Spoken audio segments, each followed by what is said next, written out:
Many people have been diagnosed with celiac disease. I use the term diagnosed loosely. Celiac disease is an autoimmune disorder that is caused by ingesting gluten. Gluten is anything containing wheat, barley, rye, oats, and anything modified, and then it affects your villi and your small intestine. Although some have a genuine diagnosis like me, others are doing it for the latest health trend. And the growing number of people going on the gluten-free diet health trend are causing serious problems for people with celiac disease, in which such a diet is a medical necessity.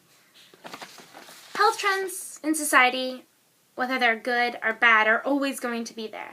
Some of the basic health fads are using the gluten-free diet to improve their health without any nutritional consultation. This can be good and bad. It's bad because there's the wheat belly diet, which is advocated by Lady Gaga and Gwyneth Paltrow. It works. It works. It's gluten cleansing. It does work. But it only gives you short-term benefits. After the short-term benefits come to fruition, your body will turn those benefits into bad. Because then your body is lacking the nutrients it needs. And then your body needs it. It craves it. And then your body will slowly start to destroy itself on the inside. It is also used for blood sugar regulation to cause less spikes. But in fact, gluten-free items are actually worse than wheat flour ones. So technically their thinking is reversed. Gluten-free diet does not mean better blood sugar control. Gluten-free diet is actually a medical diet. It is prescribed. It's not a fitness diet. There are a lot of people going on the gluten-free diet, and it is not clear what the medical need for that is. This is a quote from Dr. Joseph Murray from the Mayo Clinic. He was doing research on celiac, and he noted how many people were going on the diet that didn't actually need it. Unless it is a medical necessity, a gluten-free diet may do more harm than good, because your body needs those nutrients to grow. It has become a bandwagon idea that as a diet, it must be good for you, because anything labeled a diet, people assume it is healthy. But as it is a medical diet, it is not for everyone. Going on a gluten-free diet is hard enough when you are forced to and you're unsure of what you're doing, but when you have to compete with other people going on it for a trend, there are difficulties that tend to arise. Celiacs ask people to treat them normal.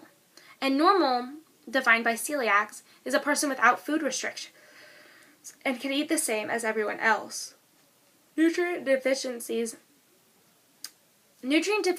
inconvenience, and increased cost of food are 3 reasons to avoid a gluten-free diet.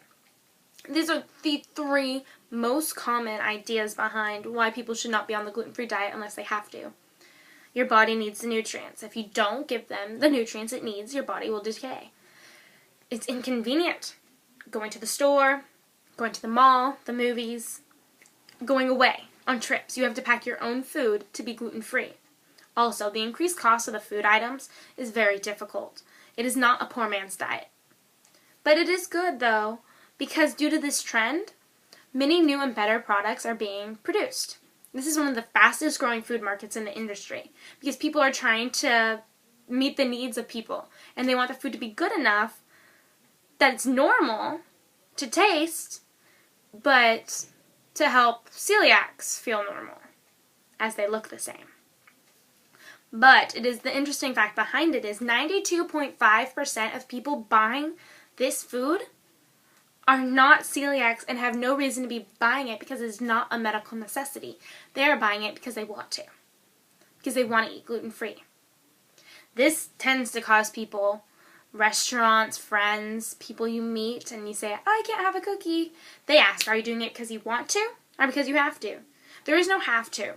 You are forced to out of medical necessity.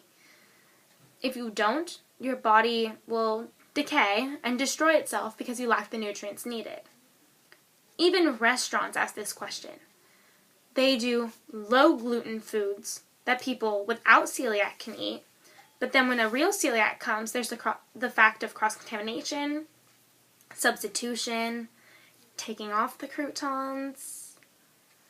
It's just the thing that celiacs now have to be more aware to make sure items aren't just low gluten. They have to understand how severe it is, or else we'll get sick going out to eat, hanging out with friends.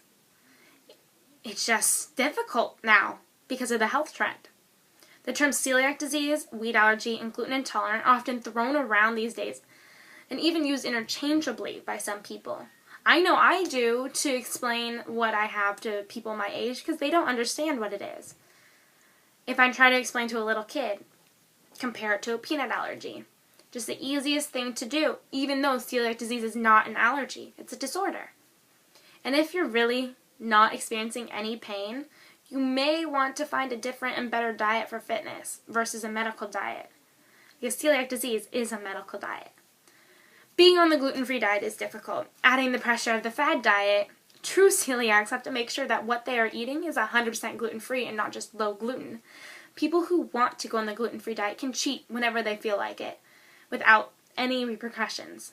But celiacs, if they cheat, which they never do because there's pain. Your body starts to be in pain, and then your body pays a consequence, and then there are severe consequences later on in life also. Be aware that a gluten-free diet should not be taken lightly. Celiacs that go on the gluten-free diet know that it is necessary to their well-being to be on the diet, and there's no way around it. It is a medical diet, and that's how other people should view it. And then that way the celiacs get the respect they need. That way people understand as a medical diet, this is something that needs to be taken seriously.